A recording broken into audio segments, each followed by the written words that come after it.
Hello viewers, welcome back to my channel. இன்றைக்கி நம்ம ஒரு சூப்பரான வீடியோ பார்க்க போகிறோம். வாங்க வீடியோக்குள்ளே போகலாம். Why onion makes us cry. என்னைக்காவது யோசிச்சிருக்கீங்களா? ஆனியன் கட் பண்ணும்போது கண்ணிலேருந்து தண்ணி வரும். அது ஏன் வருது, எப்படி வருது அப்படின்றதான் இன்றைக்கி நான் சொல்ல போகிறேன். ஆனியன் கட் பண்ணும்போது அதில் சல்ஃபர் காம்பவுண்ட்ஸ் அப்படின்ற ஒரு காம்பவுண்ட் வந்து ரிலீஸ் ஆகுது. ஸோ இது ஏரில் மிக்ஸ் ஆகும்போது சல்ஃபேனிக் ஆசிடாக நமக்கு மாறி இருக்குது. ஸோ இது நம்ம கண்ணில் வந்து அந்த ஆசிட் வந்து ரீச் ஆகும்போது ஐ வந்து ப்ரொடெக்ட் பண்ணுறதுக்கு தான் டியர்ஸ் அப்படின்றது வந்து ஒன்று ப்ரொடியூஸ் ஆகுது. ஸோ ஆக்சுவலி டியர்ஸ் வந்து நம்ம ஐக்கு சேஃப்டி கோட் மாதிரி தான்.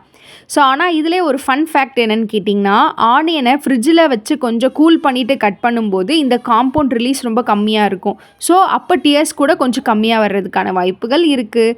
இது மாதிரி டெய்லி லைஃப் சயின்ஸ் ஃபேக்ட்ஸ் வேணுமா? சேனலை சப்ஸ்கிரைப் பண்ண மறக்காதீங்க. டாடா பாய்.